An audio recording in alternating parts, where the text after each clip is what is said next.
Hey guys, hello from Portugal. Today we are going to do a day trip to the mystical town of Sintra. We're going to head up to two iconic spots in Sintra as well as walk around this historic town centre. This place is really beautiful. Everything just seems like a fairy tale. I do not know what this place is for. There's a little bit of a quirky energy here with the architecture.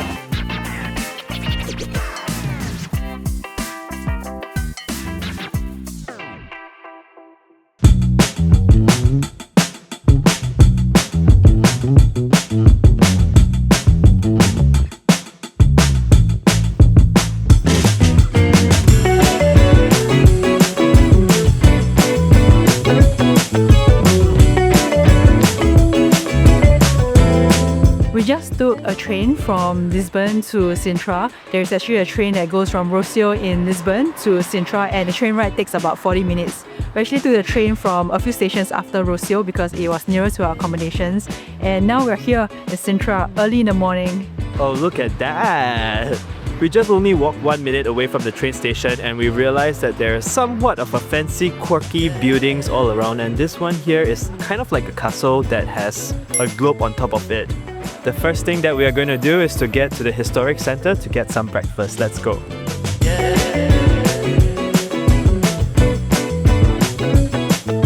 5 minutes into this trek, I'm already feeling that there's a little bit of a quirky energy here with the architecture. It is also a little bit mountainous, so we have to walk up and down hills today, and that's something that I'm not really prepared for early this morning.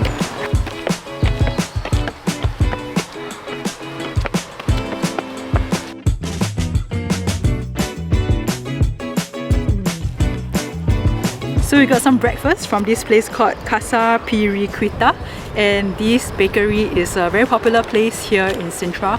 When we went there were a lot of people inside. So we got two items. So one is a long pastry and the other is a tart. I'm going to try the first one because apparently this is the very popular one here. It's just really sweet and really mild. I think there is some form of custard inside and it's very hollow. What I like about it is that it's not very flaky, so it doesn't crumble all over when I bite into it. It's so soft. I could eat this like over and over again. It's so good. You should have gotten two of this, eh? I'm gonna take a bite. It's the Portuguese tart. This is definitely an egg tart. It's like some custard cream tart that is so good. It's kind of like this travasseiro, but in a tart form.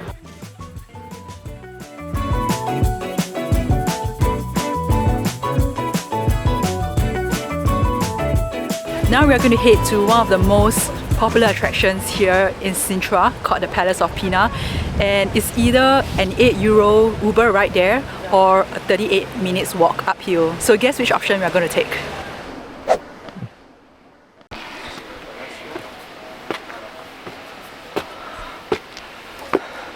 Obviously we're taking the long way up. Trying to find a spot to shed a layer because I don't really want to sweat. Trying to keep my body cool. If you see, this place is really beautiful. It's filled with moss, plants, and everything just seems like a fairy tale.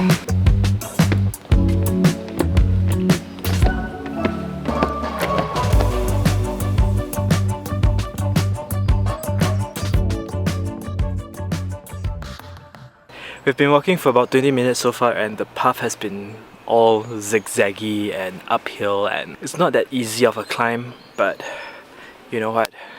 We need this morning exercise done. Let's go. I'm determined to get all the way up there. It's been really nice because of the cool weather, but also because of how beautiful the whole place is. There are flowers everywhere. The white ones are really huge and the purple ones are just plentiful.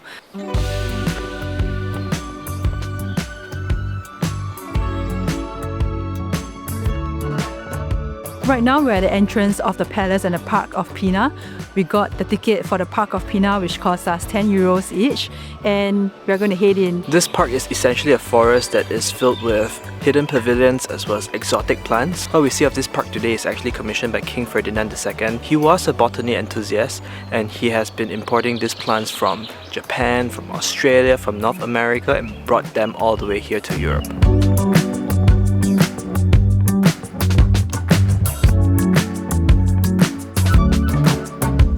Even though we are not going into the palace, we came up close to the palace and we could see so many details just right at the entrance of the palace.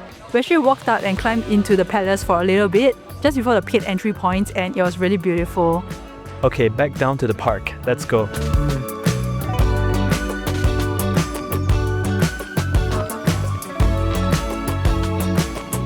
We decided to take the orange path, even though it's a little bit hilly, but we're mostly going down slope at this point of time. This park reminds me a little bit of Australia. I remember Tasmania, where we are looking for pandanus because that's one of my favorite plants so far in the world. It's like pineapple trees with ferns, but much bigger scale. Those are pandanus.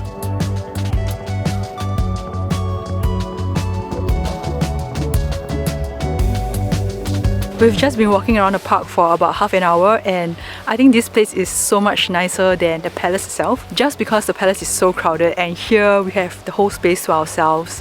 It's really peaceful, it's really serene. I think this is a place to go to if you just want to stop to smell the flowers. I'm actually enjoying myself too. Getting close to nature is something that we don't do quite often, and today is quite a rare chance to do that. We are going to continue and head to the chalet, but along the way, if we see any nice parks that catches our attention, we're just going to head in. I really like how this chalet is being constructed. There's these trees that line up at the side of the wall, and then there's these tree barks that's carved in the shape of these doors. Really, really exquisite. This room is just incredible.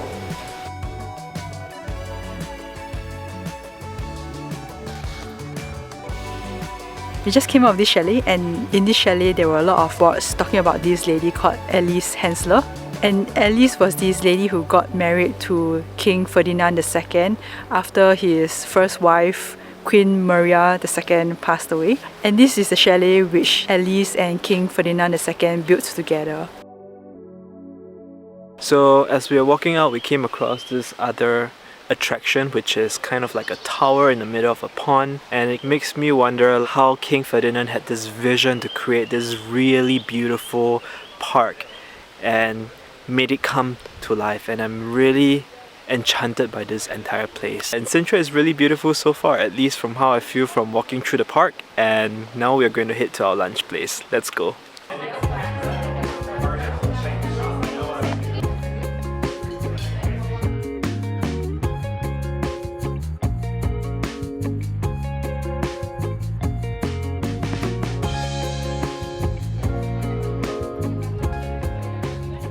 We just had the best meal here in Sintra. We got codfish, we got pork cheek and also pork belly. My favourite was the codfish because cod is such a huge thing here in Portugal, and we finally got to try it. Yeah, we also got the traditional vegetable soup, which also comes with chorizo inside, so it's not very vegetable, but it's actually quite delicious when we pair it with bread. Aaron's favourite is definitely the pork cheek because of how soft and delicious it was. Yeah, it's like melting in my mouth. It was like so fragrant with the fried onions that's on top of it with all the sauces around it. That was my favourite one so far. We have been having a lot of practice cooking while we are travelling, but I don't think we can ever get to this level because it was so delicious. Maybe it's because we don't have the tools, but if we have an oven and we have the sauces and we have the skills and experience, I think we'll get there. Maybe. Now we're going to walk around the historic centre, which is the main area of Sintra.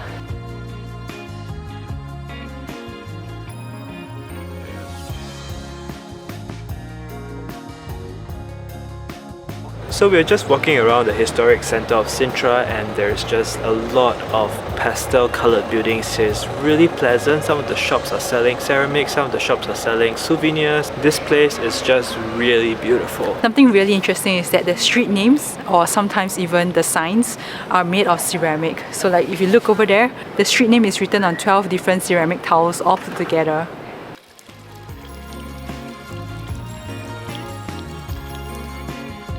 We are now heading to the next iconic spot in Sintra.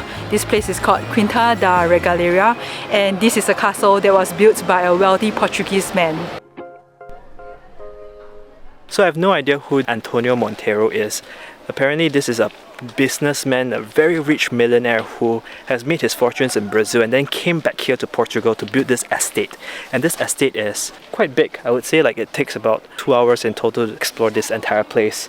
So he's this guy who is obsessed in like really unconventional topics such as like Freemasonry, such as some form of spirituality, such as some form of alchemy as well. And he kind of brought it together with the help of an architect to bring this place to life. As I found out very quickly, the whole place is filled with hidden symbols as well as secret passageways that we wouldn't know.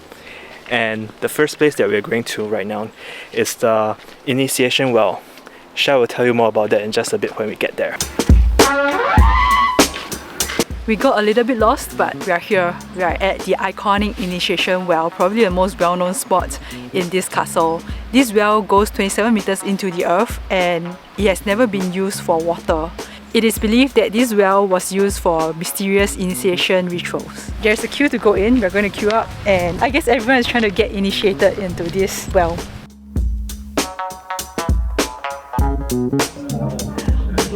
I have a lot of questions right now.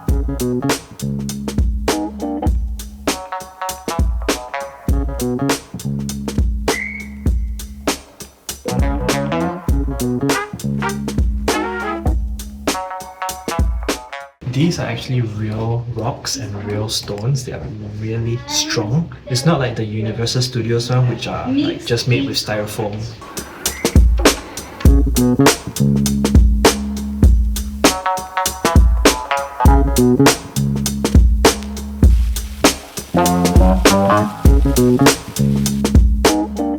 It's a pretty extensive tunnel, I must say. Yeah, I can see why the initiation well is like the iconic part of this whole castle. Online, on blogs and in the reviews, all I've been seeing is the well and how deep it is, but I did not expect to enter a network of tunnels after going 27 meters down the well. And it takes us about like 20 minutes actually to really walk through the entire space. At one of the exits of the tunnel, there is actually this waterfall, which I did not expect at all. So I was taken aback by that. The whole experience was pretty interesting and it was so surreal. The only thing that I did not like about this experience was that it was pretty crowded. Everyone had to follow a line and go down. Everywhere else in this castle, we can just roam around freely. But going down the well, we had to go in a single file and we couldn't stop there to like take pictures or like enjoy the view. I think overall, like, I have more questions about why he actually built this space than how he actually builds it. I think it's still very strange to me to think about what he actually does in this tunnels and with the wells, and overall like how whimsical the whole entire place is still confounds me.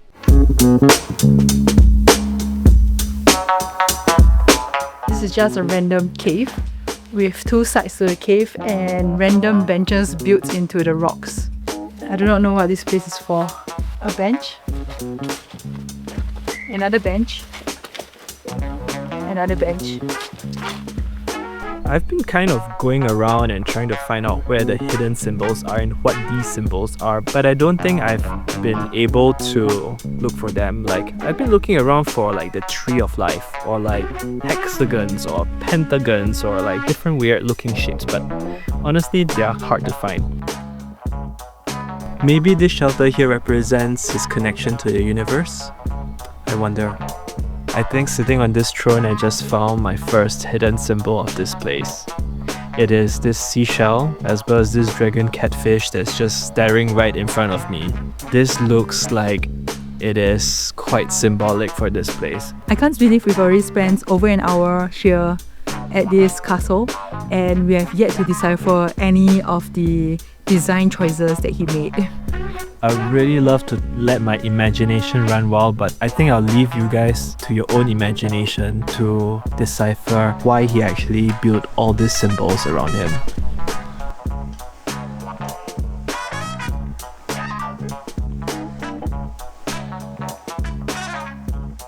So I guess this is where we end the vlog. Sintra has been very unexpectedly quirky and it's very different from Lisbon. Now we're going to take the train back to Lisbon. We'll see you in the next vlog where we'll explore the breathtaking Madeira.